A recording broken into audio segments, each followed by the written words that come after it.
Hello tout le monde, j'espère que vous allez bien. Aujourd'hui on se retrouve pour une nouvelle vidéo. Je vais vous dire toutes les choses que j'aurais aimé savoir avant mes 20 ans. La Chloé d'il y a 5 ans aurait aimé savoir. Avant de commencer la vidéo, je vais vous parler de ma marque de vêtements. Regardez, By Chloé, c'est mon site. Regardez ce t-shirt, il est iconique. N'hésitez pas à aller voir sur mon site bychloé.fr, il y a plein de nouveautés. Il va y avoir des pulls, des t-shirts iconiques. Je vous mets ici un peu des designs. N'hésitez pas si vous voulez aller en prendre un. Envoyez-moi des photos dès que vous avez reçu votre commande. Je veux trop partager ça avec vous. Avant mes 20 ans, j'aurais vraiment aimé savoir que la gratitude est quelque chose d'essentiel dans son chemin de vie. Apprécier les petites choses de la vie, dire merci. On avance chaque jour. Il y a des petites victoires qu'on doit remercier. Comme, oh là là, je suis trop contente aujourd'hui, j'ai parlé à cette personne. Aujourd'hui, j'ai fait 200 €.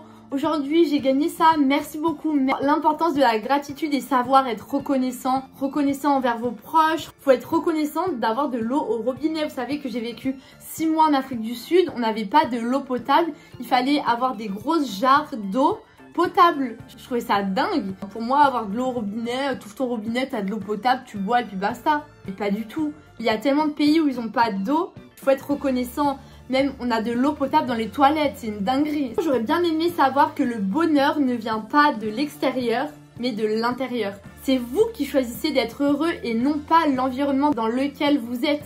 Si vous attendez d'avoir ceci ou cela, vous serez jamais heureux. Soyez heureux aujourd'hui à l'instant T. Et quand vous aurez des choses que vous attendez depuis tellement longtemps, vous serez heureux pareil. De toute façon, si vous attendez d'être heureux, vous ne le serez jamais. Vous allez vous dire, ok, je l'ai, next. J'ai de la chance d'être heureux, j'ai de la chance d'avoir un toit, j'ai de la chance d'avoir une belle vie. Pourquoi attendre d'être heureux dans 5 ans parce que vous habiterez peut-être au Canada? Non, il faut être heureux déjà parce que peut-être dans 5 ans vous habiterez au Canada, mais vous n'aurez pas votre famille avec vous, donc ça sera 10 fois plus dur et vous serez même pas heureux peut-être au Canada. Alors qu'aujourd'hui vous pensez que vous serez plus heureux au Canada, non, vous vous trompez. Il faut être heureux aujourd'hui, profiter de là où vous êtes. Peut-être que vous êtes en études, vous en avez vraiment marre. Vous allez voir quand vous allez devoir travailler, vous allez devoir vous lever à 5 h du matin. Bah, vous allez même pas dire ça. Hein. Quand vous allez devoir vraiment charbonner pour ramener de l'argent pour votre famille, pour pouvoir vous nourrir. Alors que là, vous êtes juste en études, vous devez juste travailler sur des devoirs. Vous allez pas dire pareil. Soyez heureux dès aujourd'hui. J'aurais bien aimé savoir que les voyages élargissent l'esprit et grâce à ça, on devient beaucoup plus ouvert, on tolère beaucoup plus de choses, on devient plus je m'en foutiste. On arrête de se focaliser sur des petites choses du quotidien. Par exemple, tu rates ton train, il y en a, ils vont se mettre dans des états, ils vont être énervés toute la journée, alors qu'en vrai, t'aurais voyagé, t'aurais su que bah c'est pas grave.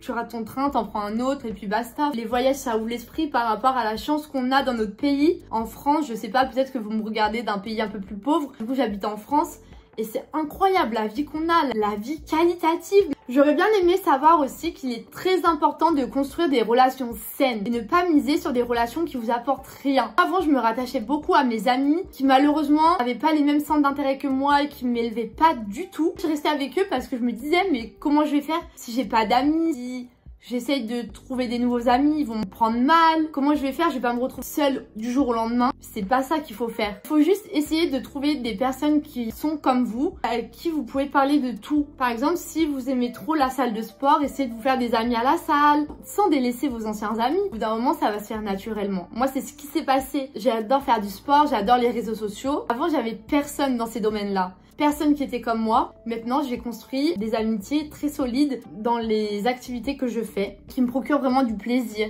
Je les ai pas abandonnés du jour au lendemain, mes potes. C'est juste qu'on s'est éloignés naturellement parce que j'ai rencontré des nouvelles copines qui me correspondaient mieux. Et maintenant, mes copines, j'en ai beaucoup moins. J'en ai que 3. Elles sont comme moi. J'aime toujours autant mes anciens potes. Et après, je sais que quand on va se voir, va pas falloir parler de certains sujets parce que on n'est pas d'accord. Je pense que c'est pareil. Par exemple, votre mec, si vous apporte plus que vous avez besoin, malheureusement, il faut peut-être réfléchir et peut-être le laisser partir. Avant mes 20 ans, j'aurais bien aimé aussi savoir gérer mon argent et ne pas dépenser dans des trucs futiles que je n'ai pas besoin. Par exemple, j'ai pas soif, je vais pas acheter 6 € un truc à boire alors que j'ai pas soif juste pour paraître cool. En fait, il n'y a pas de petite économie. Si vous n'avez pas soif, buvez pas. Mais après, il faut pas se restreindre. Si vous avez envie de manger une crêpe, mais allez-y. Mais par exemple, si vous n'avez pas envie de dépenser votre argent dans une crêpe parce que vous n'avez pas faim maintenant, bah mangez pas. C'est pas grave, ces 6 € seront investis dans quelque chose d'autre. Maintenant, je me dis tout le temps, est-ce que par exemple, si j'achète un pull, est-ce que j'en ai réellement besoin? Si oui, je l'achète. Si non, je ne l'achète pas. Faites attention à votre argent, investissez. Il y a quelques années, j'aurais bien aimé savoir que l'échec, ce n'est pas la honte. L'échec, c'est toujours un apprentissage et c'est trop cool. Je remercie tous mes échecs, tous mes downs que j'ai eus. J'ai tellement appris dans ces moments-là. Aujourd'hui, je me dis, Queen, tu t'es relevée de tout ça, de toutes ces épreuves. Star en fait, une meuf qui critique dans le métro, mais c'est rien. Critique-moi. Le background que j'ai, c'est pas grave. Également, j'aurais trop aimé savoir qu'il est très important de bien se nourrir et bien investir dans sa nutrition. Si vous mangez mal et si vous mettez par exemple 300 € dans vos courses, essayez d'acheter plus de légumes par exemple au marché. Au marché, ça coûte rien.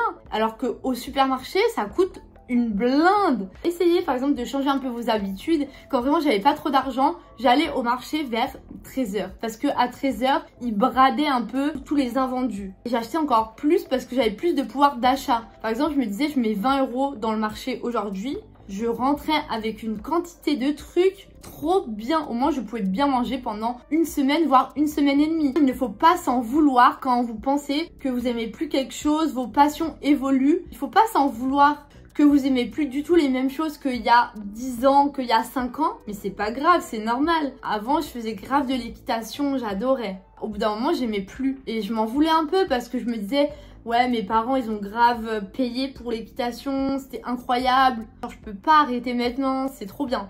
Arrêter parce que j'aimais plus. Et en fait, je me disais, mais en fait, mes parents vont encore plus dépenser d'argent dans un truc que j'aime plus. Du coup, je me suis mise à l'escalade. C'était incroyable, j'ai adoré l'escalade. Après, j'ai arrêté, j'ai fait du breakdance. C'est pas grave. Maintenant, je fais plus rien, je fais de la salle de sport. J'adore la salle, mais ça se trouve, la salle, au bout d'un moment, ça va me saouler. Et puis des fois, en plus, j'ai des downs dans la salle.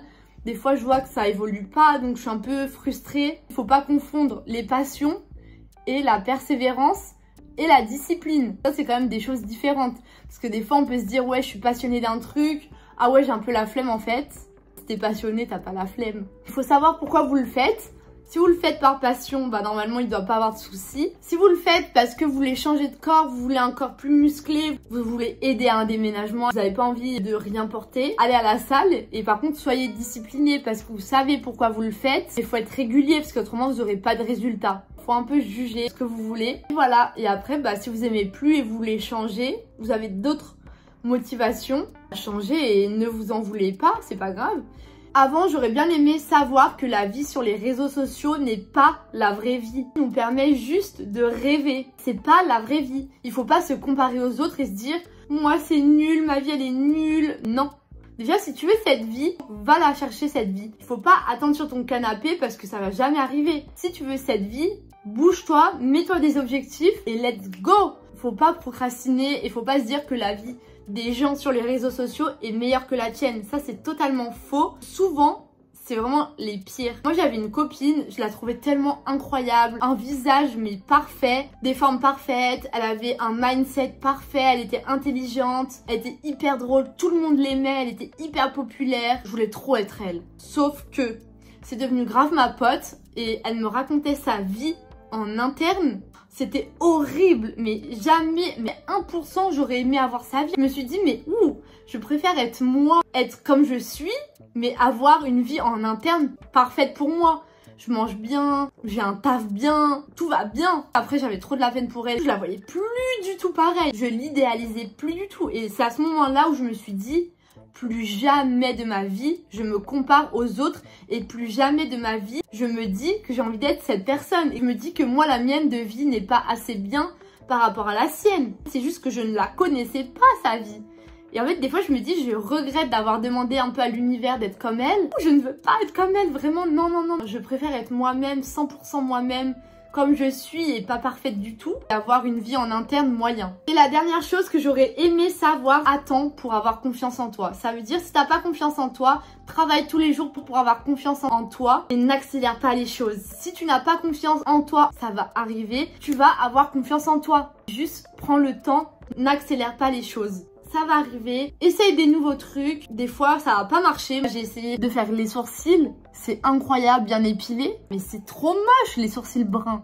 Je voulais essayer les sourcils bruns et bien épilés, le brow lift et tout pour voir ce que ça faisait. Peut-être ça aurait été un banger. Vous allez essayer des choses et peut-être ça va être des bangers et des fois non. Et des fois vous allez avoir grave confiance en vous et vous allez continuer à faire cette chose. Après vous allez rajouter une chose, une autre.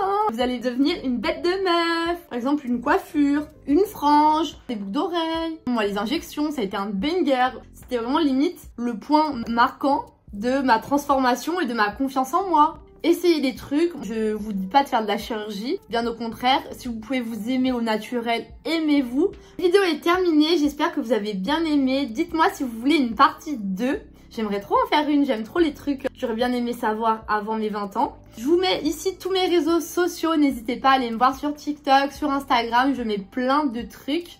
Et n'hésitez pas à aller voir mes petits t-shirts sur bychloé.fr.